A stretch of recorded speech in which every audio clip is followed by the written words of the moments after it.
You know, theater has a reputation of being boring, predictable, drab. But not my theater. I'm Greg Matthews, and I'm the theater director here in Bolingbrook, Illinois. I'm excited to announce our new production coming this July, Beauty and the Beast.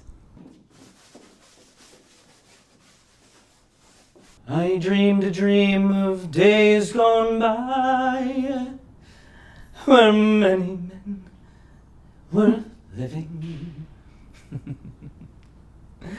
I dreamed a dream. You know, in the story, Belle is controlled and manipulated by external forces to marry Gaston. And I wanted to show a physical representation of this control placed upon her. Terrence, can you tell me the distance between the rafters and the center of the stage here? So these rafters right here are 50. 15 or 50? 50, 50. And Terrence, theoretically, how far of a fall would that be for Glenda, should anything happen? Greg, I don't even want to discuss if that's going to be an option, because we're not going to have an accident like that in my theater.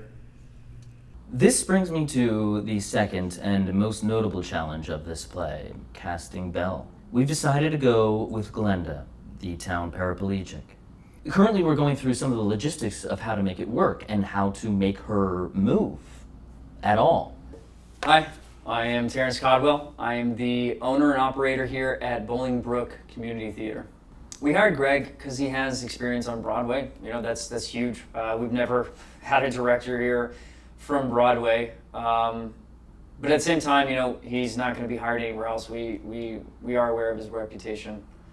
I've worked in theaters all throughout the U.S. and I mean, nothing like this. Working with Terrence so far has been, well, I don't think he shares the same vision that I do. So currently, as you know, we have 8 men, which I think is more than necessary to be able to make her look stunning and beautiful up there.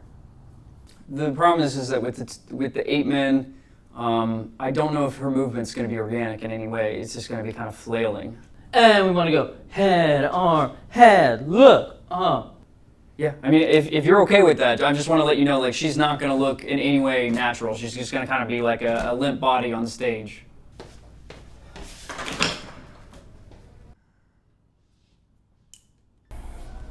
Straight men in a theater, am I right?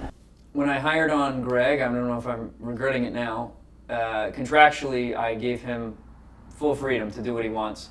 If I had known about some of the creative decisions he was going to make prior to that contract, I probably would have not written it the way I did. He says, we can't fling somebody around on the stage like a marionette. And I say, Terrence, you better well believe it, because we're going to do it. And this is the difference between me and other directors. I'm not there to fit a mold. No, I'm there to challenge myself and others to make the work real. Let me get this quick moment in and rest center stage, and she needs to move stage left. Remember, she's getting over to Tom at the top of the play. Maybe it might be a little too fast, but I think if we can get these lights out of the way, she could get some serious momentum kind of hitting the center of the stage, which I do agree. I think would add some dramatic impact. Yeah, we're a couple of days out from the show, and I would be lying if I wasn't a little nervous. But I don't like to say that, so keep it low.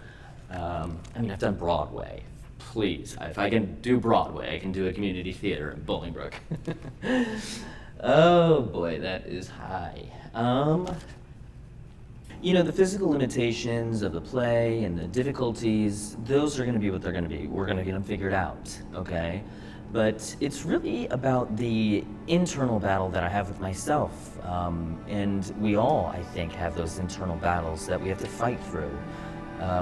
My best way of overcoming them is through my art, and that's how I cope. I directed Phantom of the Opera on Broadway a few years ago. You know, some ass critic decided that they wanted to call my play predictable, drab, and boring. And so I simply walked up on stage while it was going on and I shut it down. I had had enough.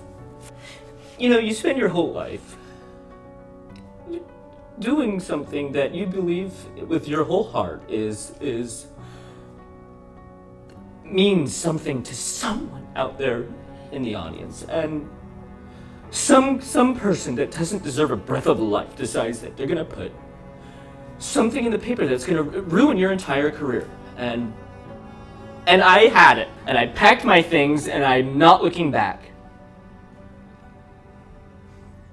Talk, talk, talk, moving over this way, Gaston over here, remember, okay? Talk, talk, talk, talk, talk, talk, and then exit. Exit. Is it possible, do you think, to be able to get her out that door? Right, no, strange, we'd have to get men out there. We'd have to have her exit back through the audience. I guess I've stopped asking why with Greg. That's something you learn pretty early on. It's never about why with Greg, it's about how. How do we get this done? How do we get this person to fly across stage? How do we get this box to move? How do we hide this person in the box? The second I stopped saying, why are we doing this? Why is somebody flying in the rafters?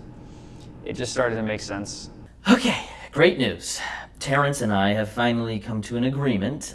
We are going to be hiring an 8-man crew to put Glenda into a harness and sending her from mark to mark where people will catch her and manipulate her limbs like a marionette, like I was saying from the first place. I mean, I think it looks good. I think it's good. All right, good job. You know, we're kind of like, we're a good team. We're a good team. We're kind of like Tom and Jerry. You know, one's chasing the other, one doesn't know, the other one starts chasing him back, and I'm kind of like Jerry, which is the cat. I think it's the cat. No, well, I'm like the cat. Is that Tom? I think Beauty and the Beast is the story that Greg chose because in a way, that's kind of an analogy of his career. I think in many ways he's the beast, he's the outcast, he's the monstrosity. On the other side, he's the beauty. He's this artistic, creative, intellectual. He's battling these two. How do I merge these? How do I unify these two things, these two polarities into one creative voice? I mean, he's kind of doing it. He's kind of doing it. You know, as my dad was withering away in the hospital bed, I remember, I'll never forget it. He looked at me with those eyes half glazed over and he said, "Greg, I'm proud of you for standing up for your work." I told him I loved him and I jumped for joy, and I'm always going to be chasing what that means. It's making my own work, and it's doing it the way that I want to do it, and it's not hearing from these critics, it's not hearing from Broadway that it's predictable. I'm doing predictable work and boring work, and they know what to expect and all that. So I'm moving on, and I'm proud. I'm proud. So, July 27th. Come to the theater, come prepared, come excited, come willing to learn and be included. We're gonna have one crazy rendition of Beauty and the Beast. I'm excited to see you.